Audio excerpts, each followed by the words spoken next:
tanto en la introducción como al final, porque me decía hace un momento, bueno, el libro en ocasiones puede parecer denso para quienes no son especialistas en estos temas, pero para eso está la introducción y para eso están las conclusiones.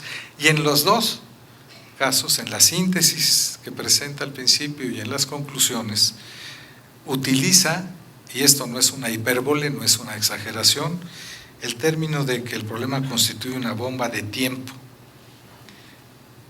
Una bomba de tiempo similar, esto ya es de mi cosecha, a la que ha puesto en riesgo la estabilidad económica en los últimos tiempos de países como Grecia y España en los últimos días. Esto lo estamos leyendo en la prensa cotidiana. ¿Qué pasó con Grecia? Que ya no es viable económicamente. ¿Qué pasó con España? Que está teniendo que requerir una serie de préstamos internacionales para equilibrar sus finanzas. Pues pasó en buena medida lo que nos ha estado pasando también a México. Comentaba yo hace unos minutos con algunos amigos aquí presentes que suele ocurrir con este tipo de problemas, lo de aquellos que, pues mientras le pase a los bueyes de mi compadre, a mí qué bronca no es problema nuestro. Yo recordaba con alguno de ustedes, platicábamos hace unos minutos, que en 1967, cuando nos mandó el gobierno de México a un curso, a un diplomado que se impartió en Buenos Aires por parte de la OEA y la ONU, para preparar a funcionarios jóvenes para encarar problemas de reforma administrativa, la comidilla del día, 1967, era pobre Uruguay. ¿Qué le pasó a Uruguay? Tronó por su sistema de pensiones. Pues, ¿qué pasó? Es que en Uruguay, por razones de política interna, política sindical, etcétera, empezaron a jubilar a los funcionarios públicos a los 35 años de edad. Pues el país tronó. Y yo decía, qué bueno que a nosotros nunca nos va a pasar eso. También decíamos en esa época, qué bueno que nosotros no tenemos problemas de inflación, porque en ese entonces, ¿se acuerdan? Teníamos una estabilidad de 23 años con la misma paridad, 12.50, y un promedio de inflación que nunca llegó a pasar de 3%. Tan es así que en ese entonces, cuando daban en los cursos de economía, en ese diplomado, sobre sistemas para corregir los problemas inflacionarios, decían, el mexicano que se salga. Pues no teníamos problema de inflación en ese momento, no teníamos. Y eso es lo que nos ha pasado, que no hemos tenido en ocasiones conciencia de la gravedad del problema en el que estamos inmersos y que no es nada más de México. No se debe, y yo celebro mucho que Pedro lo subraye en más de una ocasión, de estar encontrando culpables, porque eso no nos va a resolver el problema. Tratar de encontrar un chivo expiatorio y decir quién fue el culpable de que el sistema pensionario haya llegado. Fuimos todos. Aquí sí un poco como fuente ovejuna, y voy a tratar de explicar en un momento después. El propio autor dice en su libro que esta es una verdadera bomba de tiempo, pues si no se reforman urgentemente los sistemas públicos de pensiones de beneficio definido y los arreglos pensionarios del sector paraestatal, o muy pronto no habrá recursos públicos con que honrar dichas obligaciones, o el gobierno se verá obligado a castigar otros rubros prioritarios para la sociedad. Dicho en cristiano para quienes no somos economistas,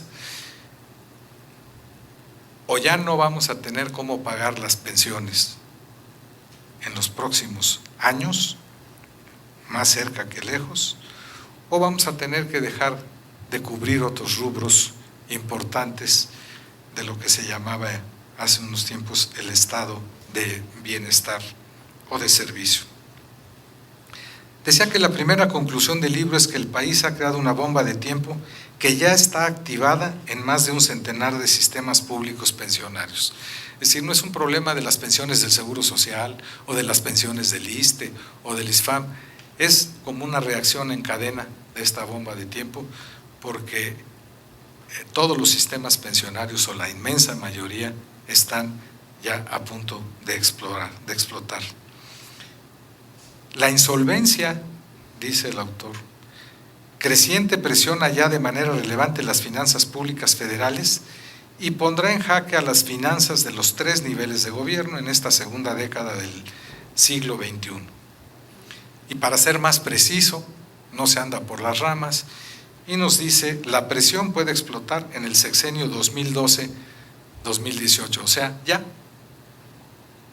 en este nuevo sexenio en donde se está discutiendo que si ya vamos a poder tener finalmente el acuerdo de los 3 grandes partidos para realizar una reforma fiscal, según los cálculos, hasta donde tengo entendido, Pedro me corregirá cuando haga uso de la palabra, pero una reforma fiscal pequeñita no nos va a saber ni a nieve de limón.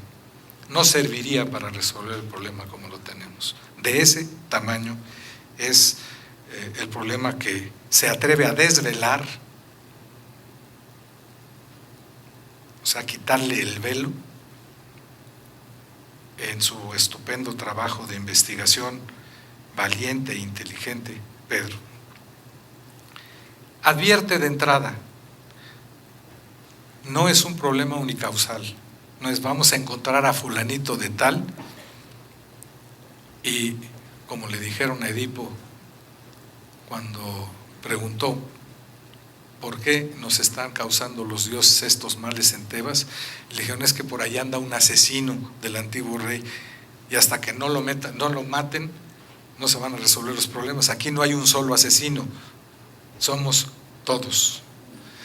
Y nos puede pasar lo que Edipo, que cuando ofreció que iba a encontrar al culpable, se metió a estudiarlo con tanta fuerza que acabó descubriendo que el culpable era él, y por eso se sacó los ojos, entre otras cosas. Dice Pedro, son múltiples las razones que han originado esta grave situación gestada lentamente durante 5 décadas.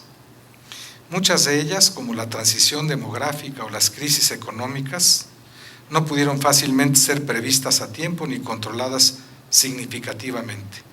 En la crisis financiera de las pensiones no debe buscarse culpables, sino acuerdos políticos y soluciones justas, universales y permanentes con la aportación de todos. Pues, ¿qué pasó en estas 5 décadas? ¿Cómo se fueron gestando estos problemas? A mí me tocó alguna vez preguntarlo cuando era director general del ISSSTE, ¿qué pasaba con el problema de las pensiones? Pues resulta que, como estas famosas pirámides que se utilizan en las oficinas públicas, de que si le metes ahorita, dentro de 2 meses te toca estar hasta arriba y entonces te cae todo el dinero. Estos sistemas funcionan mientras los cálculos actuariales se cumplan y se respeten. Pero ¿qué pasa en un sistema de reparto, como así se le llama técnicamente, tengo entendido? Se empiezan a descomponer las cosas y entonces los que deberían de seguir aportando al sistema, pues se van o no lo pagan o no cumplen, pues el sistema se derrumba y aquello que se veía tan bonito en el papel deja de funcionar. Yo me imagino 1959, 1960, cuando se crea el ISSSTE, nada más para utilizar un ejemplo que conozco más o menos bien. Se contrata a los mejores actuarios del país, se hacen los cálculos actuariales, hasta ahí fue entonces cuando supe para qué rayos servía un actuario, nunca supe por qué había esa carrera en la UNAM, pero son los que se encargan de hacer este tipo de proyecciones estadísticas. Y entonces era muy sencillo. A ver, el promedio de vida de los mexicanos en ese entonces eran 53 años. Muy bien, entonces, si creamos un sistema que admita que las jubilaciones empiezan a los 50 años de edad o a los 30 de servicios, pero la posibilidad de los 50 años, pues si el promedio de expectativa de vida son 53 años, pues nada más hay que estar pagando pensionistas por 3 años. Y en cambio, al sistema están aportando durante 25 años o 30 años todos los trabajadores. Es aparentemente, actuarialmente, un sistema sano, no tiene por qué tronar. Sí, pero empezaron a pasar varias cosas.